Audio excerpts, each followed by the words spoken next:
running. Now, speaking of business, there's a number of businesses that have a number of IT professionals, right? Mm-hmm. I mean, even here at Phoenix, we have IT professionals. There are people come through to us. Hey, your signal is down this side. Hey, we can't hear you. Please. So usually that's the IT department who handle that. And in radio, once told the IT department is the most important department in the whole organization. More important than our department. More important than the us news being department. on air. Yeah. Because if they're not available, then we can't work. Yes. None of you will be able to hear. So we are irrelevant without them. And I think that says a lot about generally. Speaking of IT, our IT person has just come through. David has just come through. Oh. And if he's not registered with ICTAZ, he has to be, because it's actually an offense, by the way. And this is what we're talking about last week when we hosted the Chief Executive Officer of the ICT Association of Zambia, ICTAZ. I mean, he shared quite a number of valuable insights about ICTAZ and its establishment, and emphasizing that it is backed by an act of parliament. So if you're listening, you are you're leading a business and you're IT professionals, or if you're an IT professional yourself and you're not a member or registered, then it is actually illegal for you to practice in Zambia without being registered with the ICT Association of Zambia. So we talked more about this, and there's several benefits of being an ICTAZ member. And I think we've seen a number of significant activity and tangible value that is being delivered to members, and members will be able to tell you about that if you interact with them. But that takes us to now another important question on how someone can be registered to become an ICTAZ member. And we'll be talking more about this. Joining us in studio, we do have the chairperson for the Membership Registration Board for the ICT Association of Zambia, Mr. Ep02. Good morning and welcome to the Phoenix Breakfast. Good morning, Chumweka. Good morning, listeners, and thank you for having me here. We've had you here quite early in the morning, haven't we? Yeah, too much. But anyway, my day started early, so I'm up and ready for this. Great. Yeah. So let's get straight into it. Let's talk about how someone can become an ICTAZ member and if there are any associated fees. Okay. Firstly, I think being an ICTAZ member is now easy and simple, and someone can easily become an ICTAZ member by simply just registering online. We have automated the process of becoming an ICT registered member by simply just following apps at ictaz.org.zm, and one would then be able to register.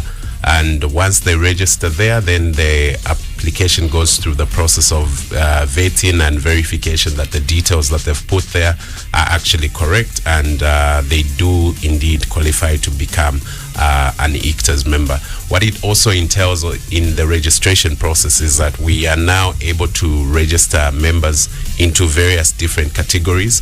That is from an individual perspective and also from a corporate perspective. And we have catered for those members that are non-ICT professionals in terms of qualification, but they do practice ICT, and then they offer some ICT services through interest, and also maybe through they've acquired a skill along the way, and this has been done. We've accommodated those by having a membership called affiliate members. That's the one I'm signing up for. Yeah. By the end of this year, I would have gotten the expertise. Yeah, you've been a very keen partner in also running the events of ICTAZ as well. So that is how one can easily register and become an ICT registered member by just simply following the apps.ictaz.org.zm and then apply and fill in the application form online, and once that is filled in, then the application is vetted, and if they qualify and they meet the standards and the criteria set for each category that they've applied for, then they would be approved and would be able to proceed to make a payment.